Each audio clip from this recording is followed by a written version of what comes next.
Hey everyone, it's Ron here with an update on the Carleton Villa restoration project. One that might surprise you. What started as an opposition tactic has just taken a turn, and it may have created the very momentum that this project needs. If you've been following since last Halloween, you might remember when I shared a post called Skull Scratcher. This update takes that story even further. As most of you know, the Carleton Villa has been in a state of disrepair for many decades. That's exactly why I stepped up several years ago to purchase the property, to restore it, protect it, and give history a new life as a place that benefits our community and preserves a major part of local history. Unfortunately, there's a small but vocal group of people opposed to the project. Their main concern seems to be that restoring the villa and building cabins will attract more visitors and guests, something they fear could disrupt the lifestyle that they currently enjoy. Here's where the story takes a twist. Last year, one of the opposition members, Mr. James McQuinney, who lives on the far end of the island and has no business being on or around my property, filed a report with the county. He claimed that the villa, in the current condition, posed a public safety risk. Now, whether his goal was to get the villa torn down or just create a financial hardship for me, his malicious intent was pretty clear. But what he didn't account for was how his actions might affect others, including the very people who've been opposing the project alongside him. Because of his report, the county was forced to take action. After a site inspection, they issued a new requirement, one that I have to expand the safety fencing around the villa.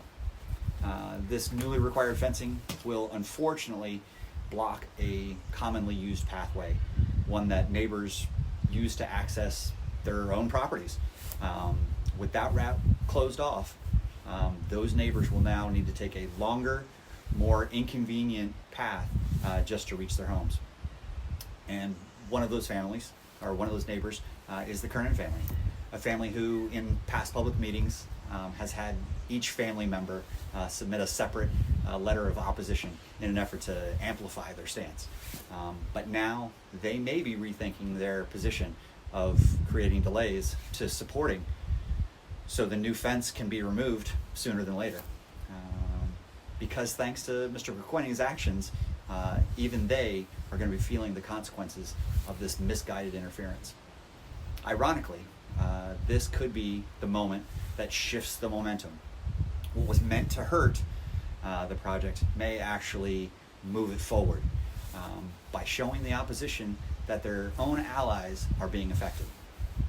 To the Kernans and others who may now see the bigger picture, we welcome your support. This project is not about dividing neighbors. It's about uniting the community around something that's meaningful, preserving history, creating an opportunity, and honoring a landmark that has stood for over a century, actually 130 years this year. Let me also address something else. The opposition has had a platform in the form of a local newspaper owned by another island resident. It's no secret that the paper has been used to slant coverage and spread misinformation by publishing editorials written by members of the opposition without any editing or fact-checking. While the benefits of this project are many, they've rarely been highlighted in those articles. They have also neglected the supportive voices despite the clear and overwhelming support that this proposal enjoys from Cape Vincent and surrounding residents. Despite all of that, I've remained focused on the real work. For the past year, I've been answering every question from the town's engineers, checking every box and doing everything necessary. And I'm hopeful that in the next few months, I'll be ready to present everything required to get final approvals and take this restoration project to the next stage. And through it all, I'm reminded of something deeper, something spiritual.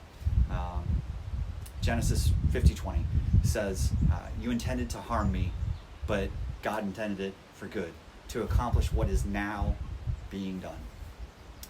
That verse rings true here. What was meant as a setback may actually be setting us up for a breakthrough. And if this moment leads to less resistance and more unity, then perhaps it's all part of a bigger plan. Thank you to everyone who continues to support the journey. There's so much more ahead, and we're just getting started. We'll see you next time.